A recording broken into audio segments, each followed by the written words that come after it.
ستيكي وطميطيش تم. يا له من يوم جميل، لقد اشترينا كل شيء، الشيبس والحلوى وكل شيء. وكل هذا بسنت واحد. كفك يا مان كفك. لكن حقا كيف استطعنا شراء كل هذه الأشياء بسنت واحد؟ لا أدري حقا. أين ذلك الأزرق الخبيث الذي سرق 20 دولارا من البنك؟ ولكن من يكونون هؤلاء؟ لا تشغل بالك، هيا لنعود للمنزل. بعد قليل. ياخ، ما هذه الرائحة الكريهة؟ هل أنت الذي لم يغسل أسنانك؟ هاي، لقد غسلت أسناني البارحة فقط. هذه رائحة الزنجبيل أيها الأحمق. كيف لي أن آكل زنجبيل؟ لم أكن زنجبيل من اليوم الذي ولدت فيه. انتظر، أنا أسمع صوتا. كونوا صديق الجميع، أنا دائما يكون رائحتي سيئة. هاي، لقد سمعتك أيها الغلام. ولكن هاي، لماذا تشبه الزنجبيل؟ أنا أدعى سكنجبير، وكنت أحد شركاء أحد المحققين في الولايات المتحدة. لم أفهم شيئا. أنا سكنجبير، أحد مساعدين المحققين في الولايات المتحدة يا فارغ الرأس.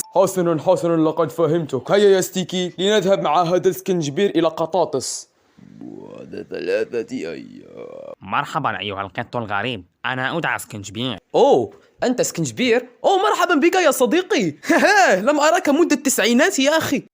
أوه مهلا، هل كان سكنجبير صديقك يا قطاطس؟ بالتأكيد يا ستيكي، لقد كان يساعدني في الكثير منذ السبعينات. ونعم، بسبب رائحة القذرة استطعنا أن نقبض على الكثيرين في الولايات المتحدة. لكن كيف انتقلت إلى دولتنا رغم أنك بقيت في الولايات المتحدة؟ إنها قصة طويلة وقعت في الألفينات، حيث أنهم طردوني بسبب رائحة الكريهة، ولكن ذهبت للمغرب لأبحث عن أصدقاء، ولم أجد أي أصدقاء لمدة 23 سنة، وهؤلاء الاثنان وجدوني. أوه، هذا ما يفسر رائحتك الكريهة. لقد عدت مجددا، أنا بوكشيشي. وأنا إيزابيلا الأسطورة.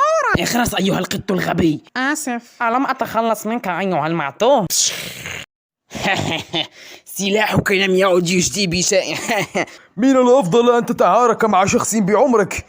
لقد أمسكتك أيها الغبي. هذا مؤلم.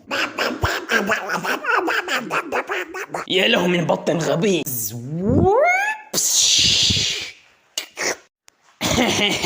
لم تصبني أيها الغبي. ولا أنا.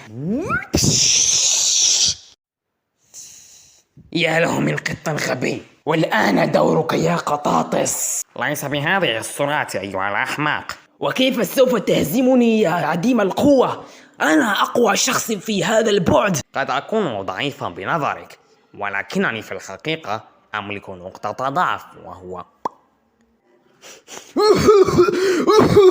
هذا كريم.